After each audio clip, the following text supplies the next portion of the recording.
Bangladesh's chief advisor Muhammad Yunus has made a bold promise to Rohingya refugees. He said Rohingyas, who have been living in Bangladesh's refugee camps for the past 8 years after facing genocide in their homeland, could celebrate next year's Eid in their own homes in Myanmar's Rakhine state.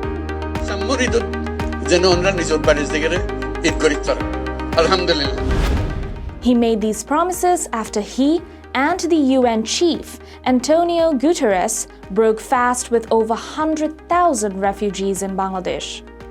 This might be one of the most powerful symbolic gestures in recent humanitarian history.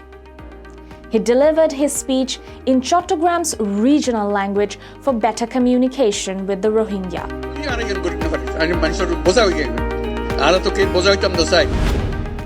When Yunus and Guterres arrived at the Rohingya refugee camp, the refugees waved to them with smile and excitement.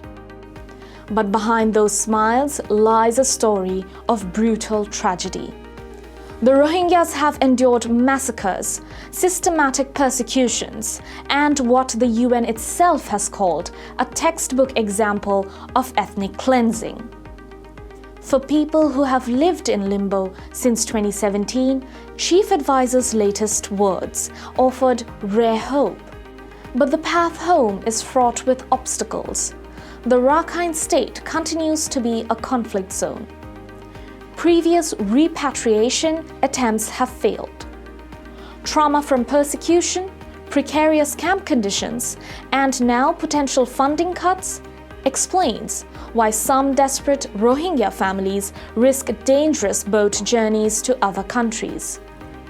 Meanwhile, Bangladesh continues to shoulder an enormous responsibility, sharing its limited resources with over 1 million refugees. Guterres warned Bangladesh during his latest visit about a serious problem. That is, humanitarian funding for the Rohingya is projected to drop. By 2025, funding could drop to only 40% of what it is now. This means less food, health care, and protection for refugees who need this help to survive. Guterres asked the world to step up and support both the refugees and Bangladesh, which is sharing its limited resources. He didn't mince words when he called this place ground zero for the impact of budget cuts. He further said these camps and the communities that host them are on the front lines of climate crisis. Hot summers bring fire risks. Rainy seasons cause floods and landslides. There aren't enough chances for education or jobs. Some refugees are so desperate, they take dangerous boat trips to escape. Guterres said the real fix must happen in Myanmar. Refugees need to be able to go home safely. Until then, the world must help more.